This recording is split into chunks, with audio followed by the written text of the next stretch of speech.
අද මම හදන්න යන්නේ රේසින්ස් දාපු කේක් එකක්. ඒ කියන්නේ මුද්ද රස බලන් දාපු කේක් එකක්. මේ කේක් එක හරිම රසයි. මුලින්ම බටර් ග්‍රෑම් 250ක් ගන්න. ඊට පස්සේ කිරි ග්‍රෑම් 50ක් එකතු කරන්න. ෆ්‍රෙෂ් මිල්ක් හරි පිටි කිරි වුණත් කමක් නැහැ. ඊට පස්සේ බිත්තර දෙකක් එකතු කරන්න. රස අනුව ලුණු දාගන්න. වැනිලත් දාගන්න. දැන් සීනි ග්‍රෑම් 180ත් ඒකටම එකතු කරන්න. ඊළඟට අපි මේ ටික බීට් කරගන්න යන්නේ. මුලින්ම හිමීට බීට් කරන්න පටන් අරන් පොඩ ස්පීඩ් එක වැඩි කරන්න.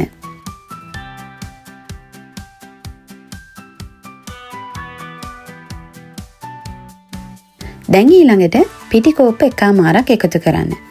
බේකින් සෝඩා ටිකයි බේකින් පවුඩර් ටිකකුයි. දැන් මේ ටික හලා ගන්න ඕනේ.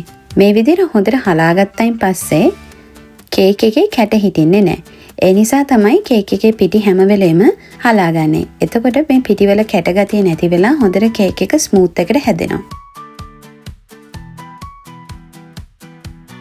ඉතින් දැන් මේ විදිහට හලාගත්ත පිටි ටික හිමීට එකතු කරගන්නවා ස්පැචුලා එකෙන්. කේක් එක පෙරලනවා කියලා කියන්නේ ෆෝල්ඩ් කරනවා කියලා කියන්නේ. දැන් තරමක් මික්ස් වුණායින් පස්සේ මම මේ ටික ආයෙ බීට් කරගන්න යන්නේ. ඊට පස්සේ බීට් එක මීඩියම් දාලා කේක් එක මේ විදිහට හොඳට බීට් කරගන්න.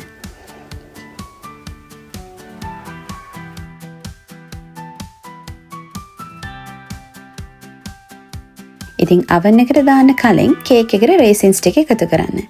ඊට පස්සේ කේක් එක හිමීට ෆෝල්ඩ් කරගන්න. දැන් කේක් එක බේක් කරගන්න ඕනේ. oven එක විනාඩි 5ක් රත් වෙන්න තියලා අංශක 180ට විනාඩි 35ත් 40ත් අතර වේලාවක තමයි කේක් එක බේක් කරගන්න ඕනේ. ඉතින් මගේ oven එක විනාඩි 35ට කේක් එක සෙට් වෙනවා.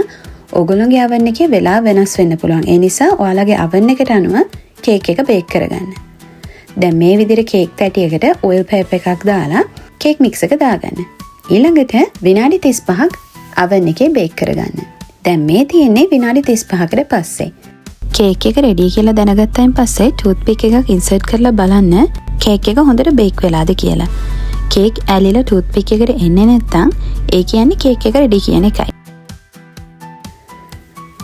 මේ තියෙන්නේ කේක් එකේ යටපැත්ත. ලස්සනයි නේද? දැන් කේක් එකේ අනිත් පැත්තට හරවනවා.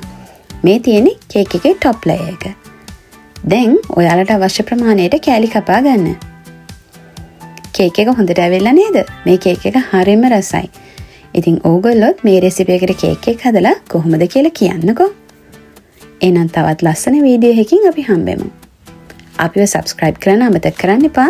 like කරන්න, ඒ වගේම කේක් හදන්න කැමති අයට මේ වීඩියෝ එක share කරන්න.